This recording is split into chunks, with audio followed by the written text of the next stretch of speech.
salue au nom puissant et glorieux de notre Sauveur, Jésus-Christ de Nazareth, l'homme de Galilée, le ressuscité du troisième jour. Amen. Je vous aime dans le nom puissant de Jésus. Amen. Parce qu'il nous a tant aimés et il nous a donné cette recommandation. Alléluia. Amen. Nous devons véhiculer l'amour où que nous soyons sur cette terre. Alléluia. Amen. Nous pouvons nous asseoir. Avant de commencer le message, je commencerai par sans dire merci au Dieu Tout-Puissant qui nous a réunis ce soir, qui a permis ce jour.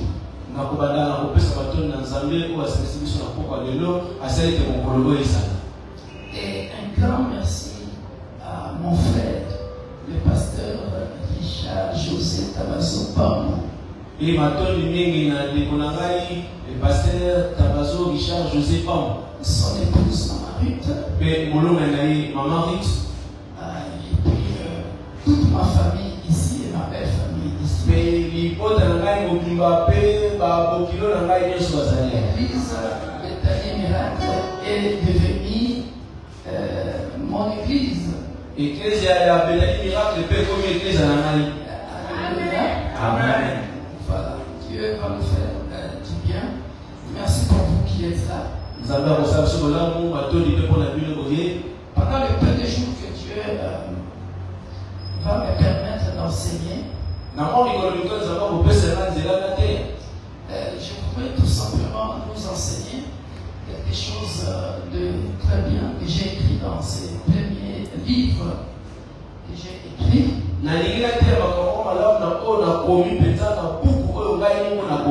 Intitulé Expérience de la recherche du véritable Dieu.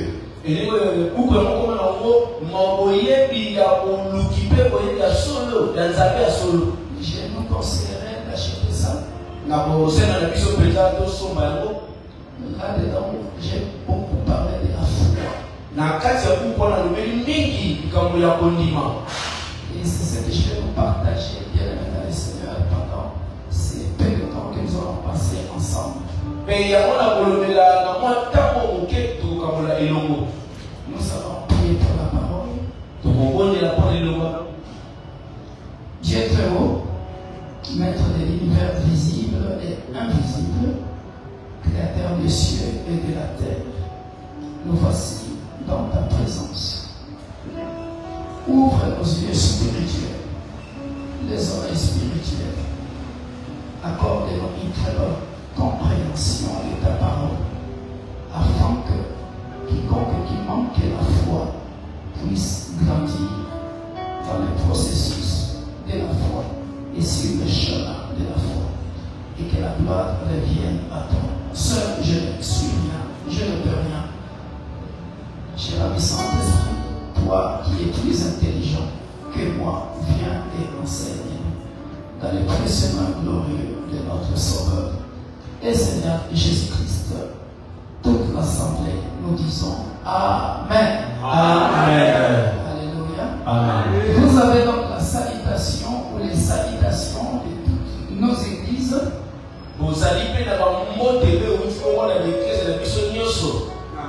Alléluia. Amen. Nous allons commencer ce séminaire en parlant de la foi qui crée le miracle.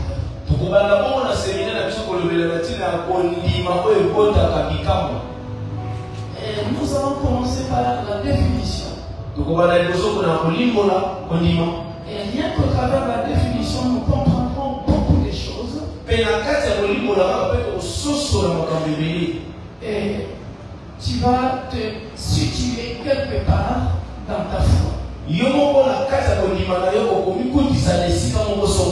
Et là où tu n'avais pas de foi dans un domaine quelconque, tu vas commencer à réajuster ta foi. Et à partir de là, Dieu va frayer un chemin pour que tu arrives à l'accomplissement de ce qu'il t'a promis.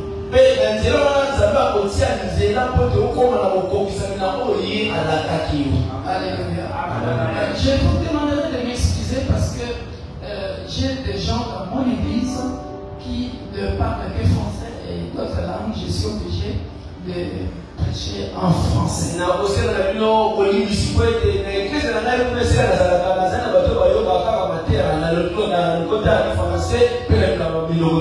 Mais de temps en temps, je peux parler lingala si le mot nous semble compliqué pour une très bonne compréhension.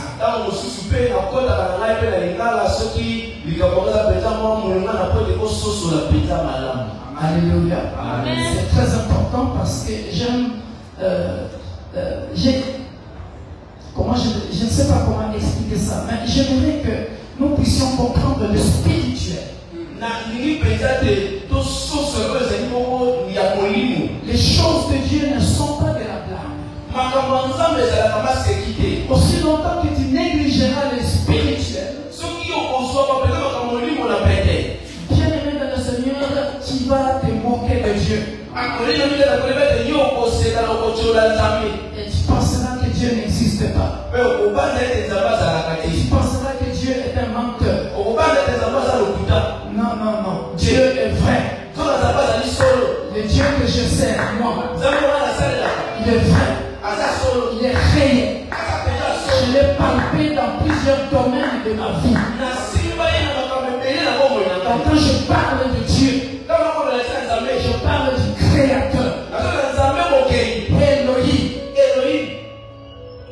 Le maître du visible et de l'invisible. Celui qui par la foi est capable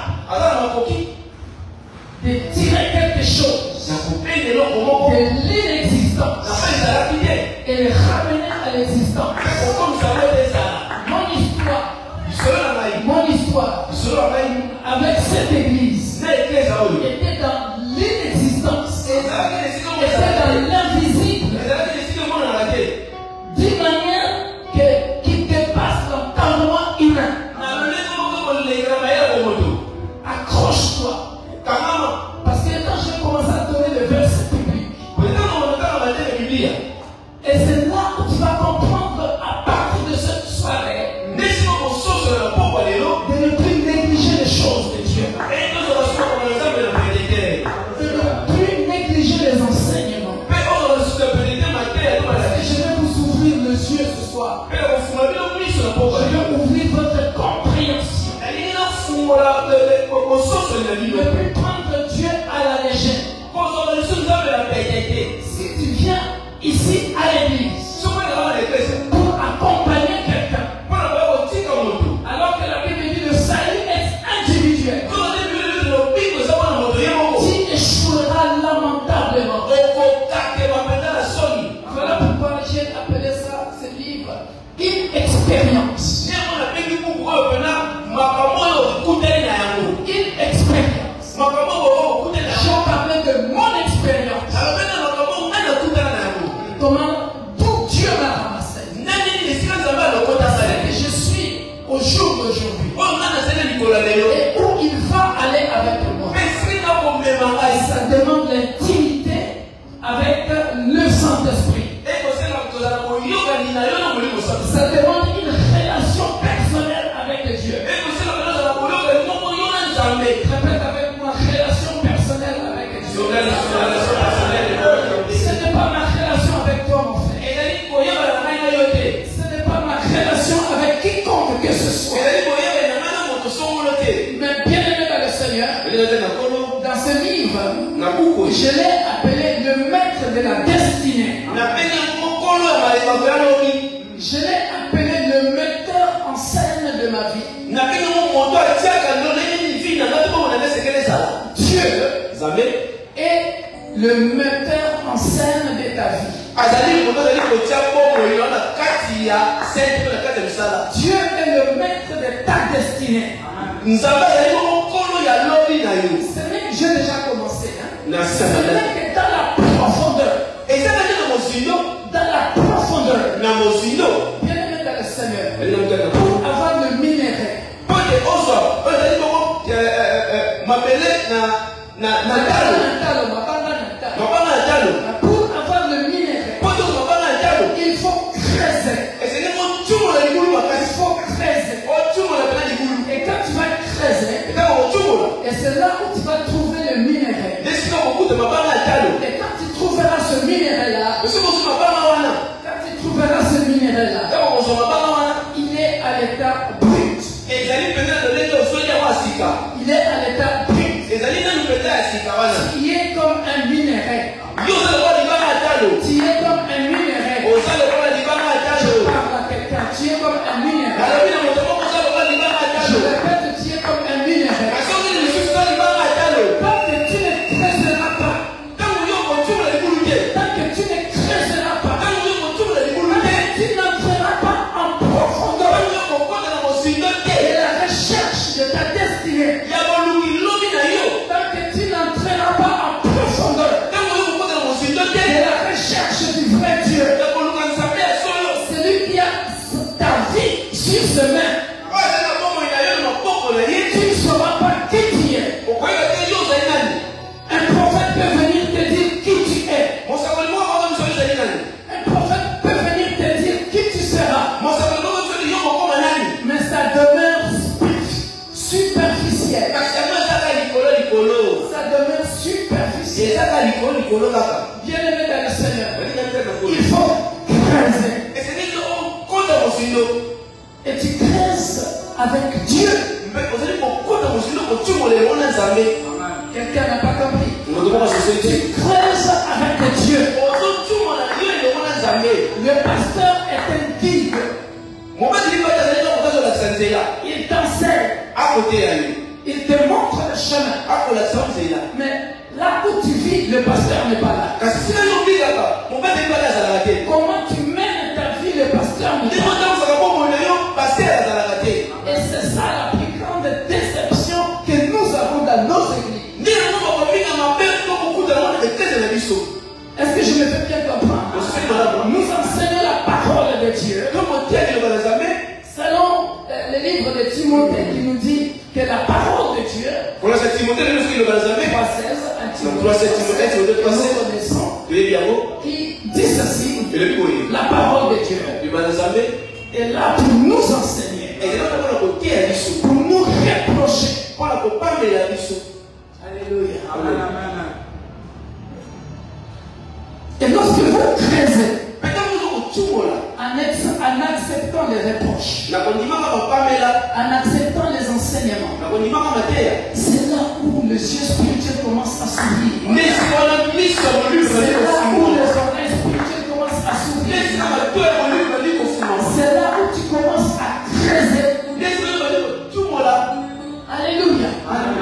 Parce qu'il est question d'une relation personnelle avec Dieu.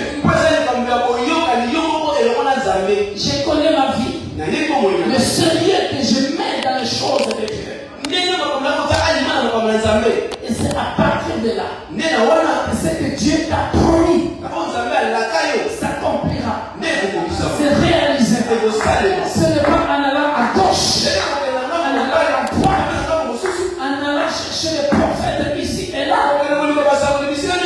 Non, bien aimé dans le Seigneur.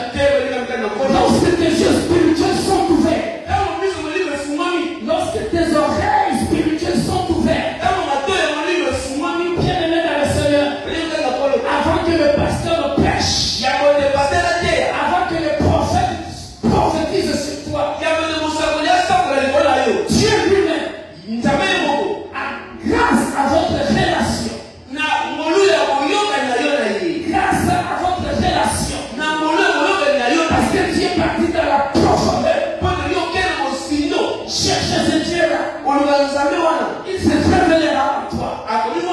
La Bible dit ceci, cherchez Dieu pendant qu'il se trouve. Cherchez Dieu pendant qu'il se trouve. Mais nous ne le faisons pas. Comment veux-tu connaître la profondeur de ta vie? Qui tu es? Ah, bien aimé, dès lors que tu sauras qui tu es, tu ne vas plus te prendre par négligence. Tu ne permettras pas à quiconque que ce soit de te parler n'importe comment ou de te négliger. Parce que tu sais qui tu es. Au travers de la révélation. Je baigne dans la révélation. Parce que Dieu m'a dit. Et je suis ce que Dieu a dit que je sois.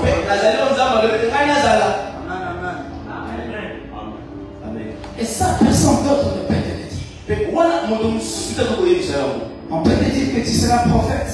On peut te dire que tu seras comme ceci, comme cela. Mais il faut que tu entres en profondeur. Il faut que tu commences à travailler là-dessus. Ce n'était qu'une introduction. Nous allons commencer pour comprendre tout ce que je venais de dire dans Hébreux chapitre 11, qui est la définition de la foi. Chapitre 11. Verset 1. Verset 1. Je vais enseigner ça doucement. Pour que nous puissions comprendre que la plupart des chrétiens disent qu'ils ont la foi, mais en réalité, ils n'ont pas la foi.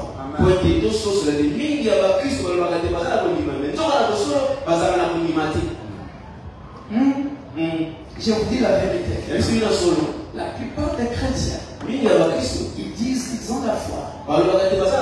Ils n'ont pas la foi. Nous allons voir les conditions de la foi. Pendant ces jours ici, nous allons démontrer la foi, nous allons dépiécer la foi pour que nous puissions arriver à comprendre comment le miracle s'opère.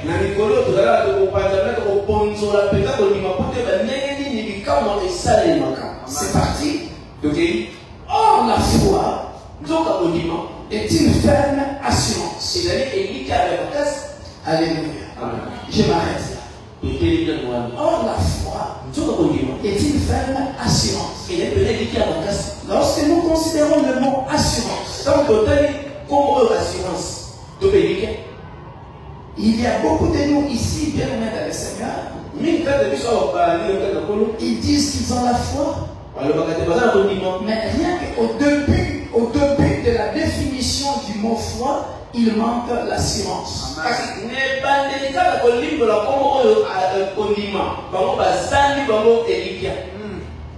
L'assurance égale la confiance. Alléluia. La confiance. En qui? La confiance en qui? En Dieu d'abord. Voilà pourquoi j'ai parlé d'être. Je disais que nous sommes des minéraux. Parce que lorsque tu comprendras ta destinée à l'état brut,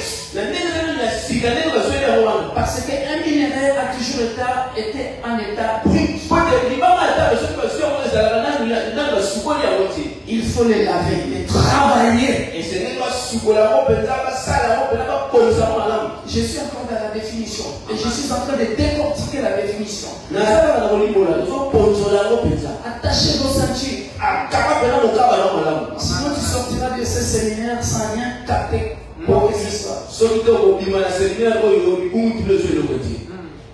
La foi est une ferme assurance. Alléluia. Or, je suis un minéral. On m'a pris maintenant à l'état brut. Très bien interprété. Je suis ça. Je suis brut. Regardez la foi. C'est une ferme assurance. Là où je dis que beaucoup de chrétiens n'ont pas la foi. Parce qu'au niveau de l'assurance, je dois manifester ma confiance en Dieu. Je suis brut. Maintenant, Dieu, il faut que Dieu me travaille maintenant. C'est bien de dire que je serai pasteur. C'est bien de dire que je me marierai. C'est bien de dire que je serai riche. C'est bien de dire que je serai. C'est bien parce qu'on te l'a dit. Oh, Dieu n'est pas un gaspilleur. Pour que tu arrives à ce que Dieu t'a promis. Parce que la foi, bien aimé dans le Seigneur, la foi a traversé des époques, des siècles et des siècles.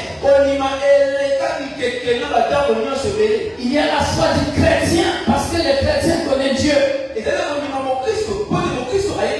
Mais il y a la foi du païen. Même si il ne connaît pas Dieu, mais il a la foi. Il a l'assurance. Bien aimé, lorsque vous regardez la plupart des inventeurs, bien aimé, il y en a qui ne sont pas des chrétiens, ce sont des francs-maçons. Je mais ils ont réalisé de grandes choses. Et pendant qu'ils ont réalisé de grandes choses, écoutez, il n'a pas reçu de vision. Il n'a pas reçu de révélation. À la différence du chrétien, toi tu as reçu une révélation. Dieu t'avait ouvert les yeux un jour. Et tu es venu voir le pasteur. Oh pasteur, j'ai eu un songe. Dieu m'a dit que je serais comme ceci et comme cela. Et parfois c'est ton pasteur. Il a reçu la révélation sur toi. Il te dit, ma fille, mon fils, tu seras comme ceci ou comme cela. Jérémie, je t'ai connu depuis le ventre de ta mère. Je t'ai établi comme prophète des nations. Alléluia. Mais lorsque nous arrivons au niveau de l'assurance, Jérémie dit non. Jérémie dit non. Jérémie dit non. Je suis encore trop jeune. Je ne peux pas le faire. Manque d'assurance. Ça commence à plaire. Alléluia. Assurance. C'est une ferme assurance. Et dans l'assurance, je suis rémunéré. Je suis à l'état brut. Et comme je suis brut, Dieu commence à me travailler. Dieu commence à me travailler. C'est là où se trouve le problème. Quand Dieu commence à nous travailler, te faire quitter de l'état brut.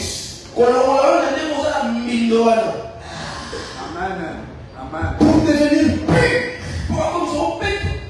Parce que Dieu ne peut pas accomplir cette promesse lorsque tu es encore à l'état brut. Lorsque tu n'as même pas encore compris la révélation. Dieu ne travaille pas avec les gens comme ça. Il y a des jeunes hommes dans la Bible. Bien aimé dans le Seigneur. Daniel. Bien aimé dans le Seigneur. Avec ses compagnons. Ils étaient jeunes. Vous êtes plus âgés qu'eux. Mais ce qu'ils avaient reçu comme enseignement, peu importe le lieu où ils se trouvaient, bien aimé, ils avaient quitté l'état brut. Ils avaient quitté l'état brut. Et ils étaient déjà à l'état brut. Gloire au Seigneur. Est-ce que je parle à quelqu'un? Beaucoup de nous sommes des chrétiens bruts. Manque d'assurance. Or, dès lors que Dieu t'appelle, il te donne l'assurance. Et toi-même, tu dois avoir cette assurance. Et c'est ça. Abraham, 75 ans. Na Bibu 75 75 ans. Adulte avancé en âge. Comment tu peux dire mon col on voula? Mais dans les choses de Dieu, Preach. Kasi na commence à mettre mino. quitte ta patrie. Va dans le pays que je te montrerai. Le roi l'école na yo qui est dans beaucoup moins dans la salle. Si tu n'as pas d'assurance, Ce que vous allez liquider. vous voyez la vie comment elle est? Vous comprenez pourquoi je l'ai appelé le maître de ma destinée. Vous comprenez pourquoi je l'ai appelé dans ce livre le metteur en scène de ma vie.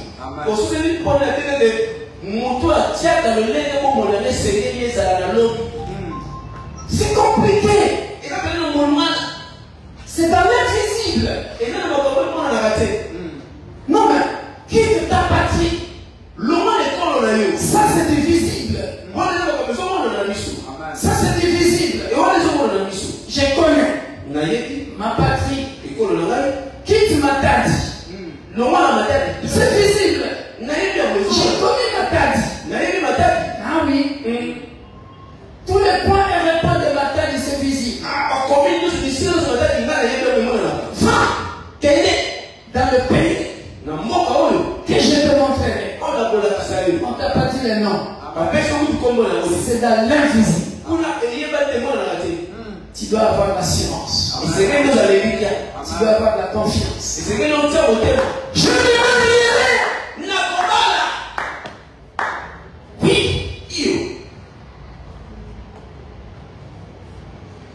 C'est dans l'invisible. Avec qui?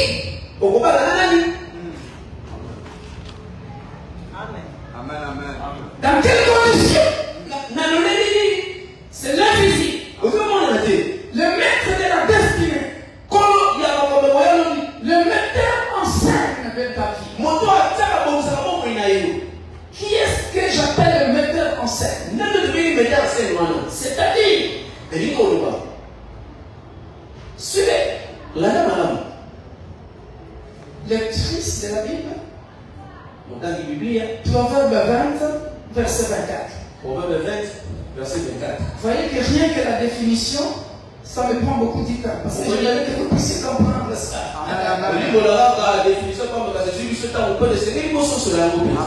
Quelqu'un peut lire? Sinon j'avance moi-même pour gagner du temps. Alléluia. C'est l'Éternel Dieu qui dirige le pas de l'homme. Mais non, peut-il comprendre sa voix? Oh.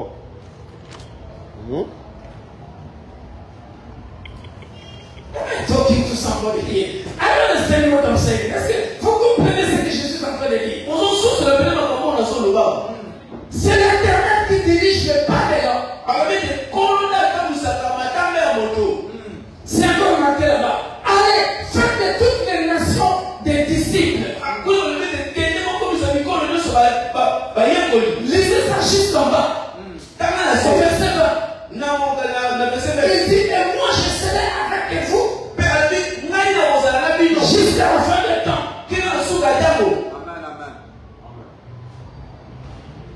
Quittez les bords.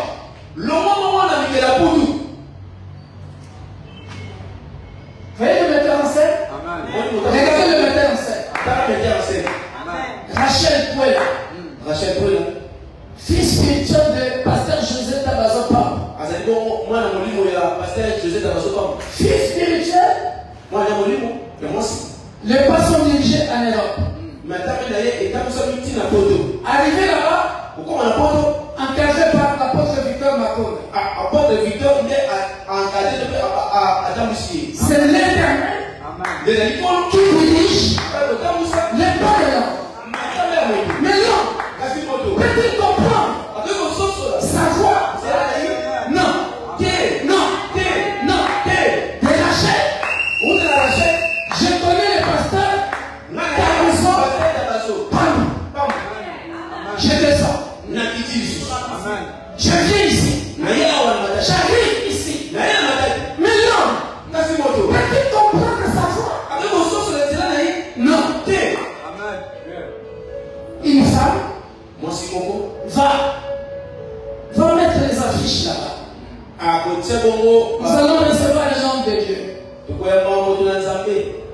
Une femme.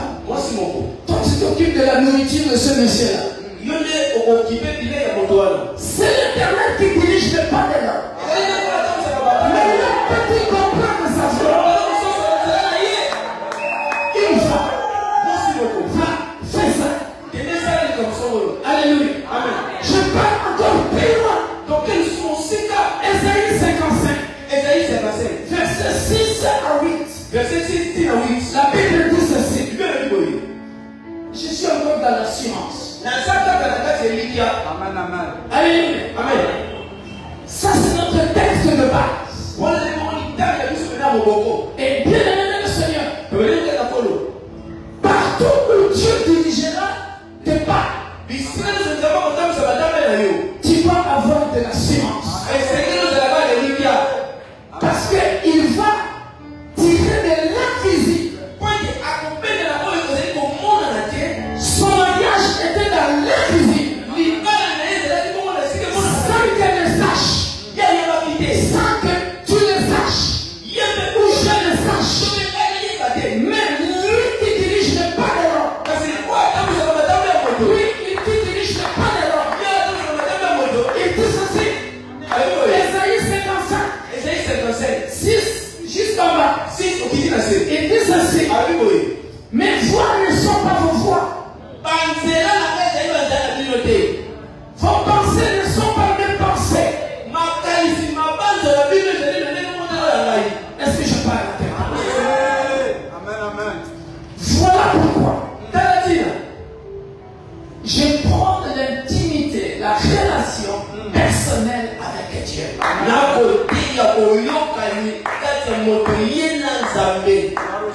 Si j'avais désobéi, alors que Dieu savait, lui qui connaît les pensées de l'homme. Oh bien-aimé dans le Seigneur, soyons obéissants. Amen. Amen. Le Saint-Esprit est en train de mouvoir dans ça.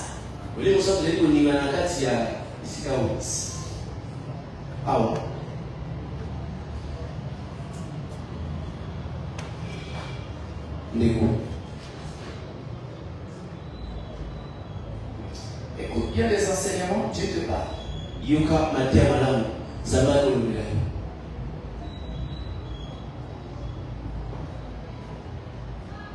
Je te vois sauter, bon Dieu. Le Saint-Esprit va te toucher. Je continue. Bien-aimé, vos voix ne sont pas mes voix. Amen. Mes pensées ne sont pas mes pensées. Ah oui. Amen. Votre pasteur m'a raconté une histoire quand il est arrivé chez moi. Pendant qu'il prêchait, il me dit, papa, je suis parti à Loufou, j'ai perdu de l'argent. Parce que c'était ses pensées, mais ce n'était pas les pensées de Dieu.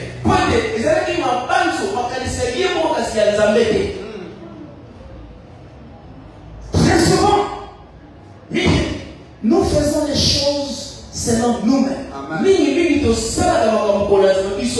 nous échouons. Pourquoi j'ai donné l'exemple d'Abraham? Est-ce que vous pensez que c'est ici? J'ai donné ma tête. Mais là où on m'envoie, c'est invisible. Et je ne connais personne. À cette époque-là, il n'y avait pas de GPS. Il n'y avait pas de GPS. À cette époque-là, il n'y avait pas de téléphone. L'assurance. Au travers qui et au travers quoi? La parole que j'ai entendue.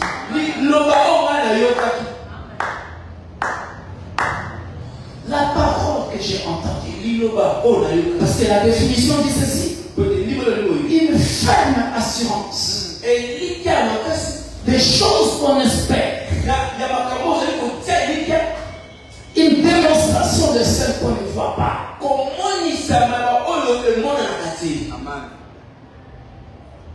Parce que le lieu où je parle, c'est invisible. Les moyens de transport, je ne les ai pas. J'ai pas de boussole, j'ai pas de GPS. Parce que la Bible dit ferme assurance. Dans le mot ferme. C'est-à-dire, j'ai écouté. Je mets en pratique textuellement comme j'ai écouté. Je ne tourne pas à gauche ni à droite.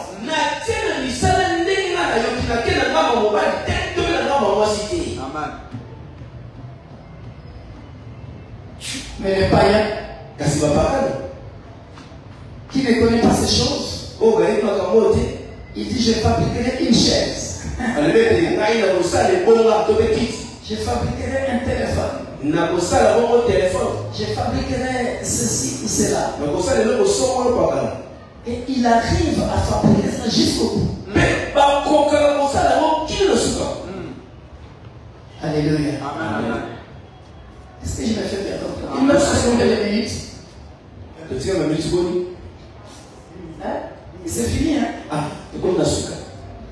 Je n'ai même pas 10 minutes.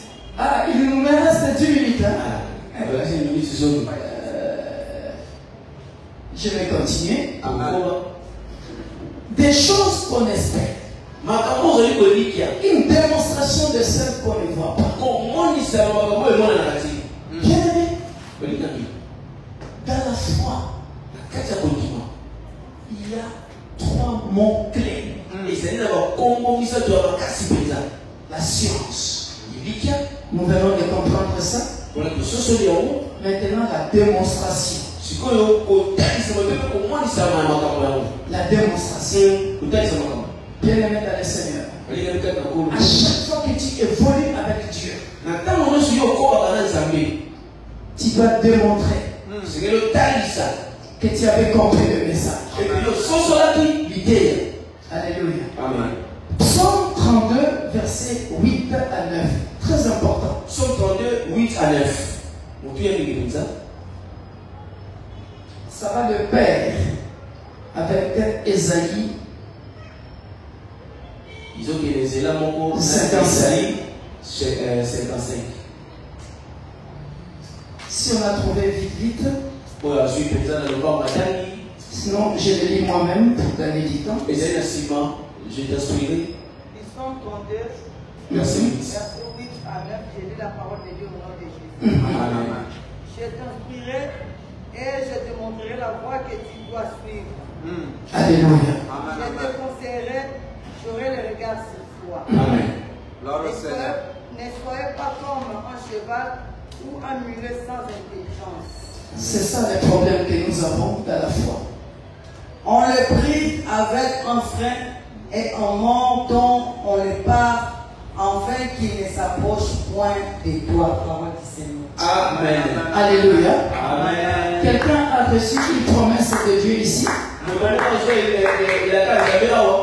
Alléluia. Bien dans le Seigneur. Dans la foi, il faut rester inébranlable. Il faut bien aimer écouter les instructions du Seigneur. Je t'inspirerai.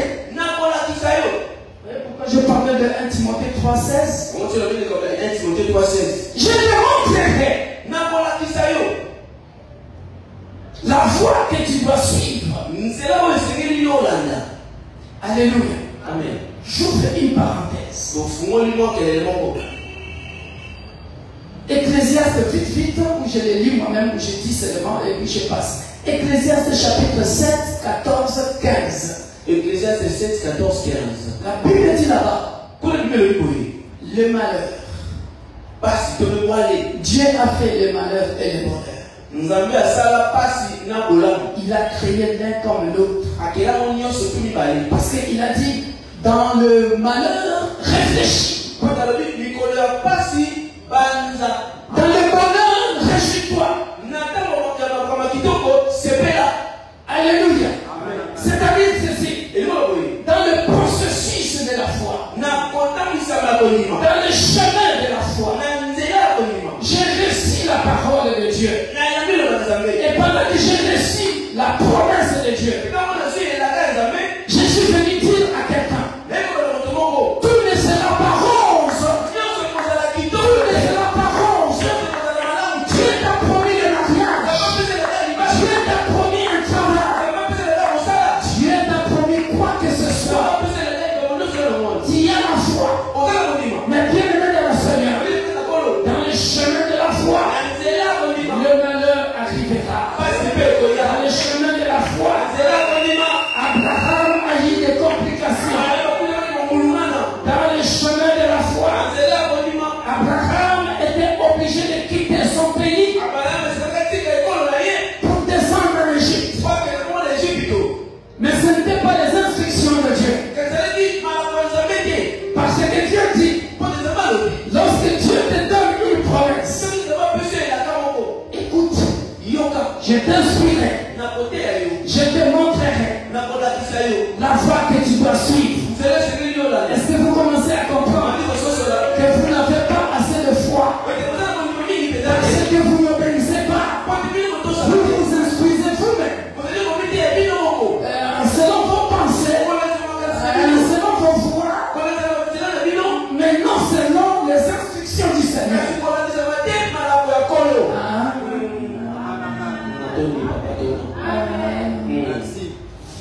J'ai la foi. Tu n'as pas la foi, mon frère.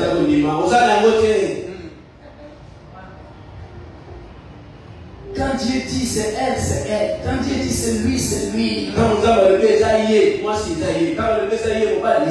Quand Dieu dit c'est ce travail-là qui t'appartient, c'est ça.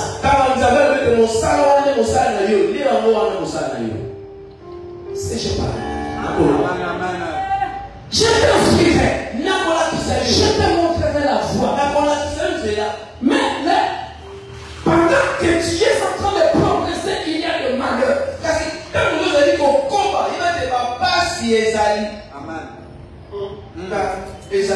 Tu rencontreras les Amoréens. Tu rencontreras les Philistins sur la route. Tu rencontreras les Jébusiens. Mais lorsque tu restes sur place, je t'inspirerai. Je te montrerai la voie que tu dois suivre. Bâtir la carne à gauche, bâtir la carne à droite. Mais puisque j'accepte les instructions, appelons la matin, je continuerai.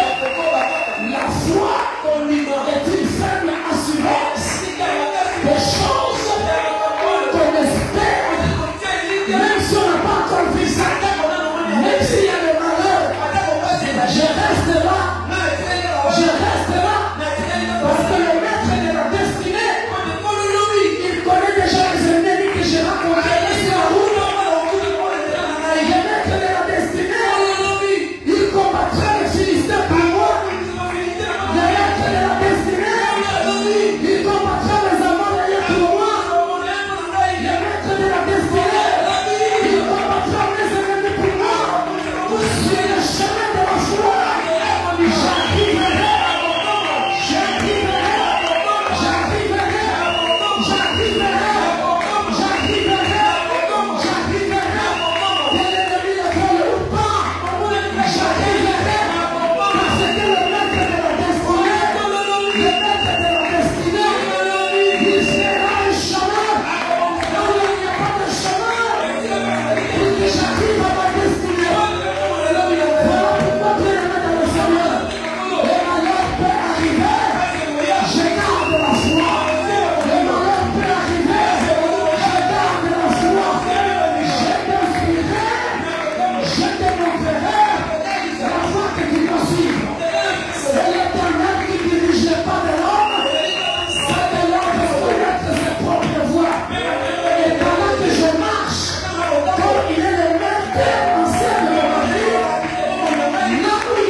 conformité avec la parole, aujourd'hui, on a décortiqué la définition par la grâce de Dieu.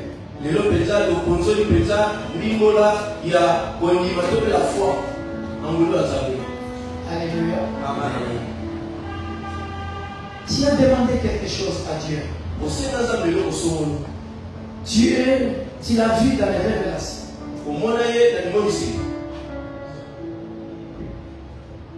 1, 2, 3, 4, 5e ange. 5e ange. Et là, jusqu'ici, vous vous situez là. Cette parole que je viens de dire.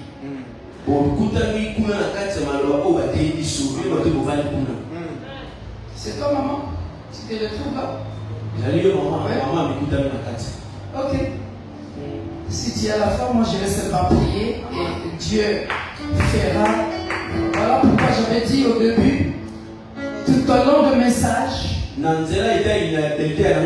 Dieu va compléter. Parce qu'à un moment donné, le malheur était arrivé.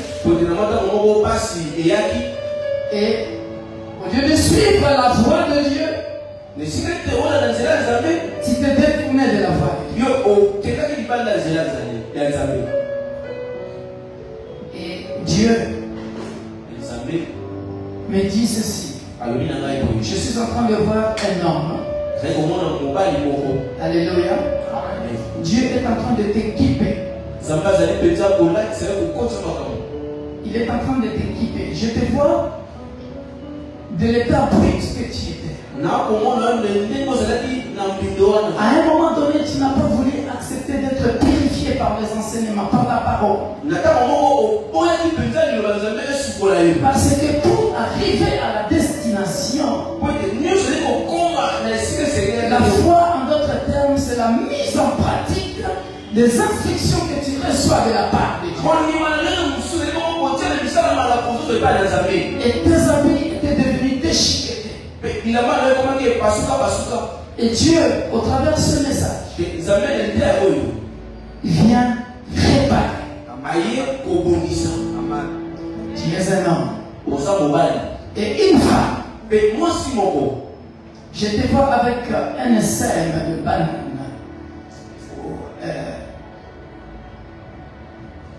Régime de banane. Je ne sais pas si tu te débrouilles dans les commerces. À un moment donné, les difficultés étaient là. Je vois l'argent qui est tombé dans l'eau. C'était la ruse de l'ennemi pour que tu travailles à perte. Mais au travers de ce message, le Dieu qui m'a restauré va te restaurer. Le Saint-Esprit est tombé sur ta tête. Je ne sais pas de qui je parle. Mais Dieu est venu te consoler. Le Saint-Esprit est venu te consoler. Parce qu'il est en train d'essuyer tes larmes.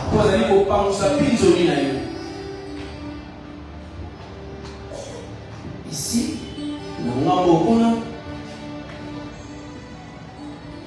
tu n'avais plus de médicaments. Parce que tu étais malade. Je vois une aiguille avec des fils, c'est-à-dire on t'avait opéré. À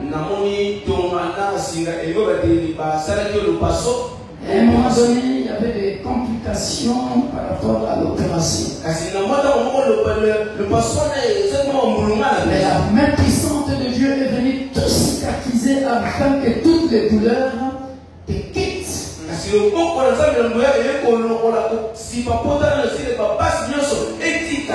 Et je vais m'arrêter là. Père, nous avons écouté ta parole. Merci, éternel Père de gloire, de visiter ton peuple dans le domaine dans lequel leur foi était incomplète. Daigne compléter leur foi, afin qu'aujourd'hui ils sachent que dans la foi, on peut passer par des saisons de malheur. Mais cela ne veut pas dire que Dieu c'était. Mais ce n'est qu'une formation. Et dans le processus de la foi qui opère le miracle, toi Dieu, tu nous forges par des instructions. Et nous ne devons pas suivre nos propres voies, mais ta voie. Pardonne, Père de gloire, ceux-là qui avaient suivi leur propre voie. Pardonne-leur. Nous voulons palper ta grâce et ta gloire dans nos vies. Glorifie ton Seigneur, parce que tu es Dieu. Dans les précieux noms merveilleux et glorieux du nom qui est élevé au-dessus de tout nom, nous avons ici